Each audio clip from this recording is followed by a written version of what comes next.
Hola a todas y todos, seguimos entonces con la clase de MCMC, estamos en el segundo video, ya introducimos conceptualmente la idea del algoritmo, la idea es que pueda sacar muestras de un posterior. Lo vimos con esta analogía del político que visita las islas y hace estos cambios estocásticos tirando la moneda y comparando la población de la isla actual y la isla propuesta. Veamos cómo eso se traduce en lograr sacar muestras del posterior. Entonces, en el mundo real, el objetivo no es ayudar a un político, sino poder sacar muestras de una distribución desconocida y compleja, que generalmente el contexto de inferencia bayesiana es una distribución posterior. O sea, ojo aquí, MCMC sirve para sacar muestras de cualquier distribución desconocida a la cual yo solamente le tengo acceso a una función proporcional. En la inferencia bayesiana eso tiene mucho sentido. Entonces las islas, que se convierten en estos, son los parámetros, son los valores del parámetro teta. ¿Ya? Entonces cada isla, que es la isla 1, 2, 3, 4, 5, corresponderían a distintos valores del parámetro teta. No tienen para qué ser discretos, de hecho si asumimos que teta es una variable aleatoria continua, teta puede tomar un valor continuo, y lo que yo quiero entonces un posterior es una densidad. Los tamaños de la población de las islas en la inferencia bayesiana se convierten en probabilidades del posterior o densidades para un valor determinado del parámetro. O sea, para un teta dado, el valor del posterior es f de teta dado d, ¿no es cierto? Haciendo la diferencia en base a los datos. Los días, que es lo que voy iterando, son las distintas muestras que saco de mi posterior. Entonces, cada día, que va a ser mi variable t cuando formalicemos esto, va a ser una muestra distinta que voy haciendo en mi paseo aleatorio que hago a través del posterior. El lanzamiento de la moneda, que en el ejemplo anterior era una Bernoulli o una binomial de un intento, en verdad, en el mundo en encima general, es parte de la proposal distribution, que es una distribución distinta a f, que se llama q, de la cual yo puedo samplear fácilmente. Entonces, q de teta es una función de teta que yo puedo hacer sampleo, y generalmente cuando mi parámetro es continuo, lo reemplazo por una gaussiana. ¿Qué significa eso? Que cuando Q lo trato más gaussiano, más general, ya no necesariamente me voy a mover una isla a la izquierda y una isla a la derecha, sino que me puedo mover a cualquier lado de mi espacio de parámetros teta. Y en eso el algoritmo de Metrópolis eventualmente nos va a dar una colección de muestras de mi posterior, y esas muestras yo las puedo usar igual como lo usamos en la clase de resumiendo el posterior. O sea, yo puedo sacarle estimación puntual, sacando la media, o el máximo, la moda, o la mediana.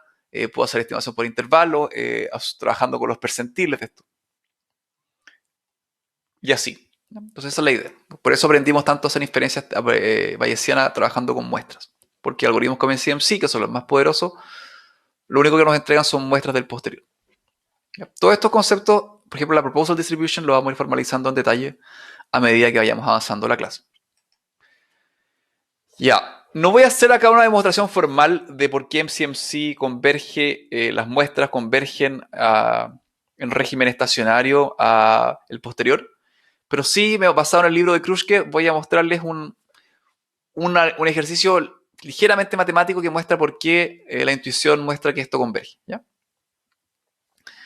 Entonces, siempre vamos a llamar a nuestra distribución objetivo, o sea, de la cual queremos sacar muestra, que es una densidad generalmente, porque generalmente trabajamos con parámetros continuos, pero podría ser una masa, como P de teta. ¿Ya? P de teta vamos a pensar que una densidad. Entonces, piensen siempre, cuando vean P de teta en las slides que vienen, siempre imagínense que en el mundo bayesiano quiero sacar una densidad posterior, ¿ya? P de F de teta dado D. Pero por notación es más simple usar P de teta.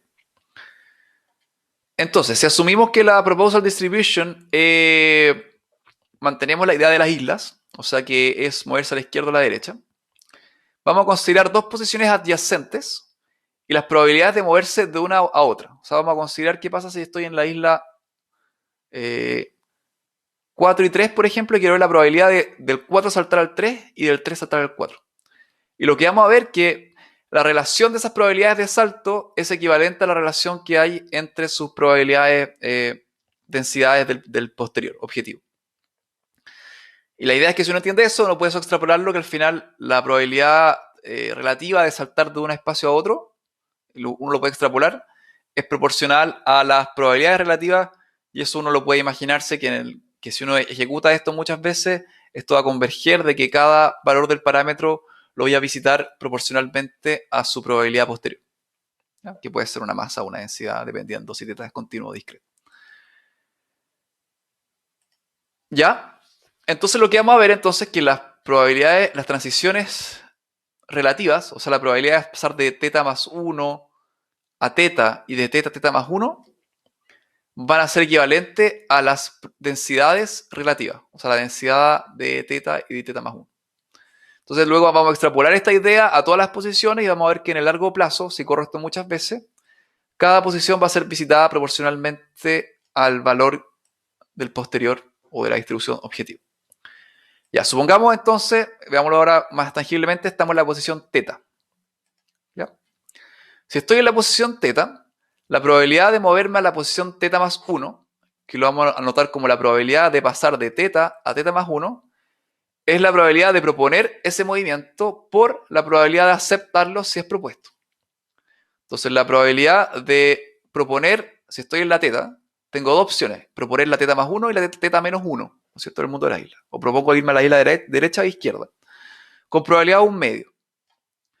Y eso lo multiplico por la probabilidad de aceptarlo, que ya sabemos que es el mínimo de la target distribution evaluada en θ más 1 y dividido en la target distribution evaluada en θ, coma 1. Ya sabemos, entonces, si esto es mayor que esto, esto vale 1. Si esto es menor que esto, la probabilidad de esta fracción de acá. Ya. Veamos ahora el otro caso. ¿Qué pasa si yo estoy en θ más 1? ¿Cuál es la probabilidad de ir a θ? De nuevo, tengo acá dos opciones. Con un medio propongo θ.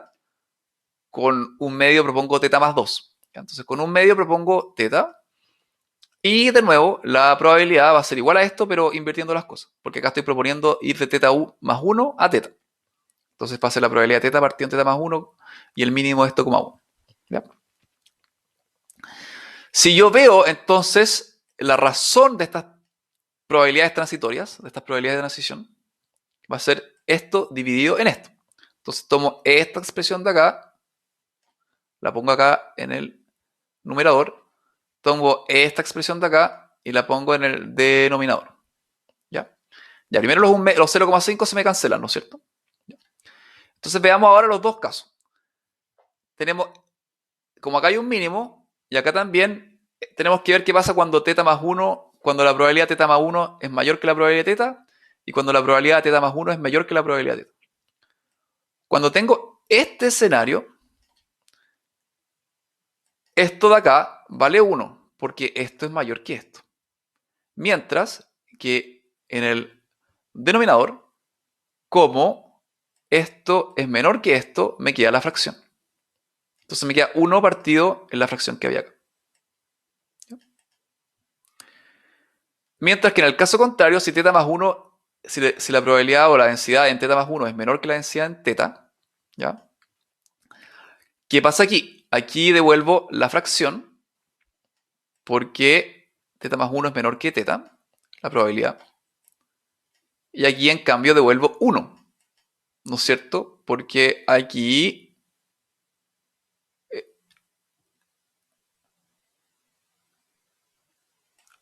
más 1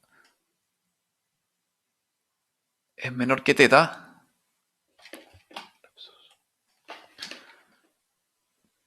Como θ más 1 es menor que θ, este de acá es mayor que este de acá, entonces esto me da algo mayor que 1, entonces el mínimo entre esto y 1 es 1. Entonces me queda esta fracción de acá, que era la parte de arriba. Si ven, estas dos expresiones son equivalentes. 1 partido en p de θ partido en p de θ más 1, y aquí p de θ más 1 partido en p de θ partido en 1. Esto pasa para arriba y tengo p de θ más 1 partido en p de θ.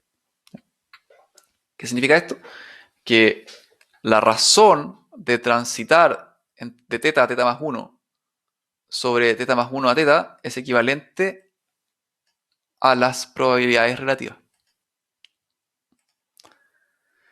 Entonces, ¿qué nos dice esta ecuación? Que cuando hacemos transiciones hacia adelante y hacia atrás en posiciones adyacentes, las probabilidades relativas de las transiciones son exactamente igual a los valores relativos de la distribución objetivo, que en este caso son densidades. Eso nos debería dar suficiente intuición para que, si uno se imagina que en el largo plazo las posiciones adyacentes se van a visitar proporcionalmente a sus valores relativos en la distribución objetivo. Si esto se cumple para posiciones adyacentes, uno lo podría extrapolar también ahora de una posición a dos posiciones hacia la izquierda o dos posiciones a la derecha, y debiese cumplirse para todas las posiciones posibles. Eso el libro de Kruskal lo hace, lo trabaja con matrices. Y hace un ejercicio con matrices y muestra al final que esta cadena de Markov, que una cadena de Markov es un proceso estocástico, que es una secuencia de variables aleatorias, y donde cada salto solo tiene memoria del estado actual, no hay memoria hacia atrás, es una cadena de Markov. Desde el punto de vista matemático, que no quiero entrar en mucho detalle acá, porque estamos acá en una clase de inferencia bayesiana, no un curso de cadenas de Markov. Pero sí quiero que entiendan la idea de que la intuición acá, que esta intuición de acá refleja más o menos la demostración de que el algoritmo que acabamos de ver del político que visita las islas converge en probabilidad estacionaria, que eso se llama cuando yo llego como un estado estable de un proceso estocástico después de ejecutarlo muchas veces, converge a la probabilidad objetivo, que es el P de teta, y eso nos dice que las muestras en verdad que sacamos son una muestra representativa de la distribución objetivo. Ya, en el lenguaje matemático, ¿qué quiero decir? Que las probabilidades transitorias forman una cadena Markov, que esto le decía una cadena Markov, es un proceso estocástico, una secuencia de variables aleatorias. Y un proceso Markov es un tipo de proceso estocástico donde yo solo tengo memoria de mi estado actual, no me importan las cosas hacia atrás. En este caso se refiere que yo, cuando cambio de una isla a otra, no me importa cómo llegue a esa isla. No tengo memoria hacia atrás. Y significa que la distribución de la cadena de Markov, como una cadena de Markov es una secuencia de variables aleatorias, al final también tiene una distribución. La cadena de Markov en su estado de equilibrio, estacionario, significa que después de ejecutarla muchas veces, esto converge a un estado. Una cadena de Markov o un proceso estocástico es estacionario cuando converge a un estado y no es como caótico. Significa que esto cuando converge a un estado, converge a la distribución objetivo. Eso que nos dice entonces que si yo registro los estados de mi cadena, o sea, todos los valores de teta que me fue dando en el camino, eso va a ser una muestra representativa de mi distribución objetivo. Y como yo hemos estudiado todo este rato cómo hacer inferencia bayesiana a partir de muestras del posterior, MCMC nos ofrece esta alternativa poderosa para sacar muestras del posterior usando una cadena de Markov. Esa es como la idea.